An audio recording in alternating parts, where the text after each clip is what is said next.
नमस्कार साथियों। एक जेम्स बॉन्ड नामक एक बहुत मशहूर जासूसी फिल्म सीरीज है जिसमें जो सुपर एजेंट होता है 007 वो अपना परिचय कैसे देता है। वो कहता है my name is bond, James bond. हमारे देश की राजनीति में एक एजेंट 56 है। नाम बताने की जरूरत नहीं, आपको मालूम है वो कौन। वो परिचय उनका क्या है? My name is bond, electoral bond. ये मैं क्यों कह रहा हूं?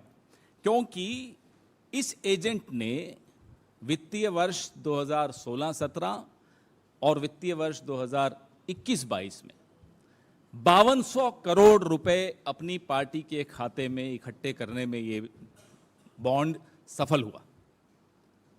5200 करोड़। कहां से आया पैसा?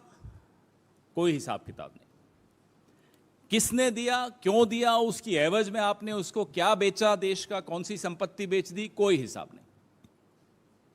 5200 crores in 2 financial years in the coffers of the ruling party through electoral bonds, without any questions, without any answers, without the country getting to know what's the quid pro quo. Who did you get this money from? Why did you get this money? What did you give in return? कोई जवाब नहीं। और ऐसा नहीं है कि हमारे agent 56 को पारदर्शिता पसंद नहीं है।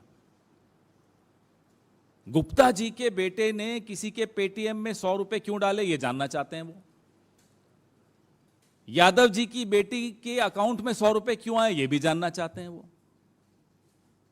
तो पारदर्शिता हम सब के लिए, लेकिन इनकी पार्टी के पास 5200 रुपए आ जाएं, 5000 करोड़ से ऊपर आ जाएं, किसी को वो सुराग नहीं देना चाहते। वो ये कहते हैं और ये मानते हैं कि पूरा देश बेईमान है, लेकिन मेरी ईमानदारी पर आपको आंख बंद करके, मुंह बंद करके, कान बंद करके यकीन करना होगा। ये हमारे बॉन्ड, इलेक्टोरल बॉन्ड एजेंट 56 का मूल मंत्र है। और ये बड़ी अपारदर्शी स्कीम है इलेक्टोरल बॉन्ड्स की। अरुण जेटली जी लाए थे 2017 में 7 जनवरी को।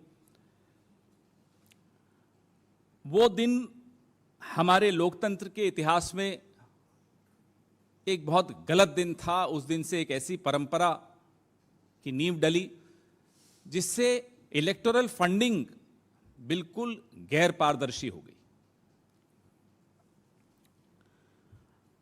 चुनाव आयोग, सुप्रीम कोर्ट, आरबीआई, सबकी कुछ आपत्तियां थी, लेकिन अरुण जेटली साहब अब हमारे बीच में नहीं रहे। उस वक्त हमने विरोध किया था क्योंकि ये मनी बिल की तरह से ये इसको पारित करा लिया। राज्यसभा में बिना चर्चा के हो गया, क्योंकि मनी बिल पे आप कर सकते हो ये। अनुच्छेद 110 के तहत इसे पारित करा दिया।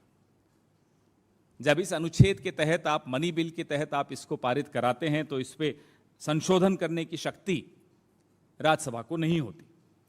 तो संविधान की भावना पर यह बहुत बड़ा हमला भी हुआ और लोकतंत्र पर यह उसके बाद से निरंतर हमला हो रहा है। एक अपारदर्शी तरीके से पैसे इकट्ठे किए जा रहे हैं। तो आप सोचिए कि एक मनी बिल से भारतीय जनता पार्टी ने विधायक खरीदने, सरकारें गिराने का सारा मनी जुटाने का इंतजाम इस एक मनी बिल से कर दिया। बाकी तमाम पार्टियों को आप जोड़ दीजिए तो भारतीय जनता पार्टी को 3 गुना चंदा इस इलेक्टोरल बॉन्ड से के माध्यम से अधिक मिला है। 3 गुना। You add the money received by all other political parties and then you compare that to what the BJP received, the BJP is 3 times higher. पहले क्या होता था? पहले होता था कि एक कंपनी अपने 3 साल के नेट प्रॉफिट का 7.5% से ज्यादा दान नहीं कर सकती थी। 7.5% of the net profit of 3 years, ये रूल था। लेकिन भाजपा सरकार ने वो लिमिट हटा दी। अब कंपनी को यह बताना भी नहीं है कि किसको कितना चंदा दिया।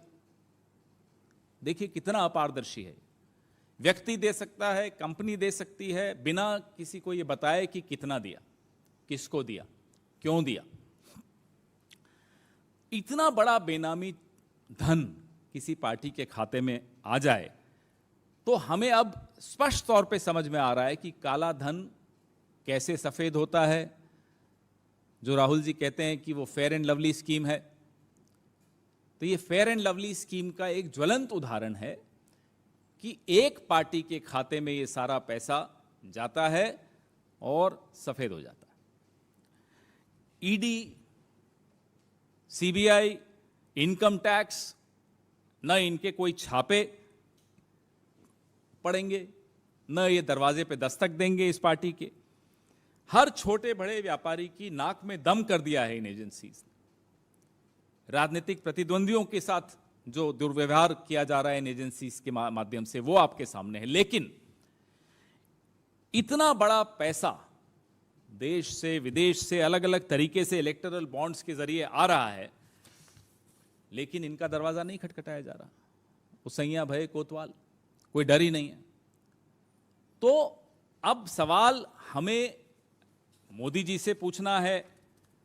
भारतीय जनता पार्टी, नड्डा जी से हम नहीं पूछते, हमें उनके लिए बुरा भी लगता है, तो उनसे, उनके प्रति हमारी पूरी सहानुभूति है, तो उनका नाम लेना अच्छा नहीं लगता मुझे। हमारे कोलीग्स भी कहते हैं कि रहने दो उनको, क्यों परेशान करते हो।